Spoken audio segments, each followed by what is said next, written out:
Buenos días a todos y a todas. Bien, parece que como en abril pasado toca hacer electoralismo en esta Cámara, en lo que ya parece una campaña electoral continua y por más de un partido. Esta vez el Partido Popular nos presenta una propuesta no de ley que no pretende más que buscar la legitimidad del Congreso para continuar gobernando contra las clases trabajadoras, es decir, contra los asalariados, pensionistas, parados, precarios, autónomos y pequeña y mediana empresa. Nos presenta un documento que ya en su exposición de motivos a millones de ciudadanos nos parece un chiste malo, donde dice cosas como que pretende consolidar la recuperación económica. ¿Pero de qué recuperación habla? ¿Y para quién se ha recuperado esta economía, en todo caso? Hablen con la gente, por favor. O nos dice continuar la creación de empleo. ¿De qué tipo de empleo hablan? ¿Del que por más que se trabaje sigue siendo pobre? ¿De tener las tasas de temporalidad más altas de Europa? ¿De que se puedan encadenar contratos temporales para ocupar puestos fijos? ¿De empleos de despido fácil y barato? Y tremendamente injusto, como una vez más Europa, aun siendo de derechas, reconoce.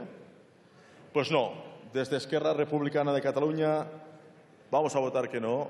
No vamos a participar en la legitimación de sus políticas económicas y laborales contrarias a la mayoría de la gente y votaremos no a esta proposición ambigua, una vez más centralizadora y, según nuestro modo de ver, exclusivamente electoral.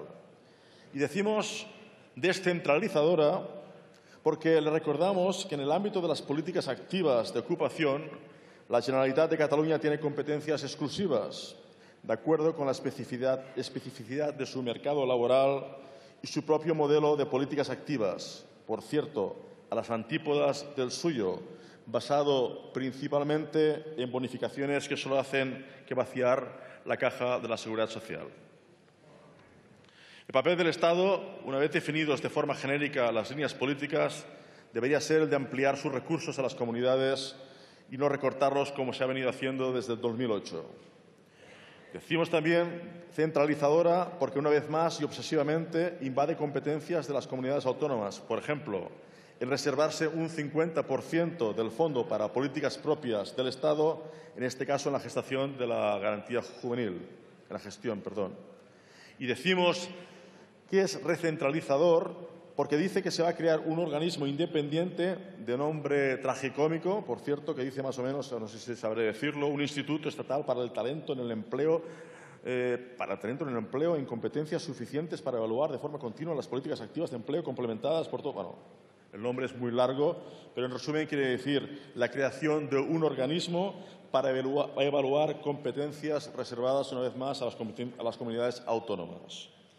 Y decimos que es centralizadora también porque el tema del cheque formación, que supongo que también debe ser para ayudar a algunas empresas que se dedicarán a esto, debería ser registrado por las comunidades autónomas. Y lo mismo podemos decir lo que atañe a la formación profesional dual.